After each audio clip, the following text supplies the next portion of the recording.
I'm going to turn right now to our guest here, Bernard-Henri Lévy, who's not just a French philosopher at large, but you are a very, known Macron supporter. And you, have actually campaigned for him in this election, right? I sort of campaign, Yeah. yes, and I'm so relieved today. I'm so joyful. What makes you so joyful? Why do you think he was the right man for the right time? First of all, I'm joyful because we avoided the worst. Marine Le Pen was really a disaster, really a shame for France. But came closer than ever before for her party. I know. The situation is dark on this regard. The extreme right has never been so high as today. But Macron made the barrage. He blocked that, and that's good because Europe would have collapsed. For Vladimir Putin, it was another front line. Marine Le Pen, as you know, was his marionette, his puppet. So on many regards... Well, she would deny that, of course, I have to say that. She denied it, but it is established. I know, she took a loan, which she still has to repay. And by the way, she took a loan from Hungary as well. So the idea of an illiberal democracy here in France was very real for a while. The idea was to have the first illiberal regime in Western Europe.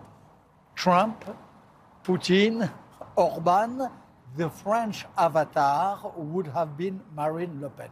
This, for the moment, is blocked. And brilliantly, with a Macron who made a good campaign, short but good. So it's a good news. Okay, so how do you think he did manage to do it? Is it because it was very close? Even his longtime confidants and supporters were worried, certainly before the first tour. They thought, wow, this time it really could be in the balance. What is it that he had to do to pull it out? Just to maintain his cape. What is very peculiar is that he did not negotiate before today. He will probably tomorrow. This is democracy. But till today, he did not enter in some combinations. He did not show any panic. He did not make gifts to this or this one. He maintained his line. And this was brilliant. This is a sign of respect regarding the country, his voters, his supporters, or those who were on ballot, So Bernard-Henri Lévy, he did actually, and so did them all, tack to the right. Marine Le Pen and Éric Zemmour, who's even further on the hardline right, forced even Macron to talk, about immigration, about, limits to immigration. I mean, Valérie Pécresse even repeated the so-called, replacement theory and all the rest of it, those conspiracies. Emmanuel Macron, I'm not sure. Emmanuel Macron did not make any compromise on that.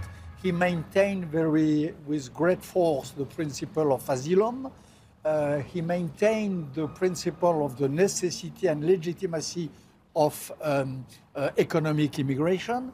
About the veil in the foulard. Yes. The veil. He said that we could not ban one French out of 10% of the French. So he was clear, he was strong.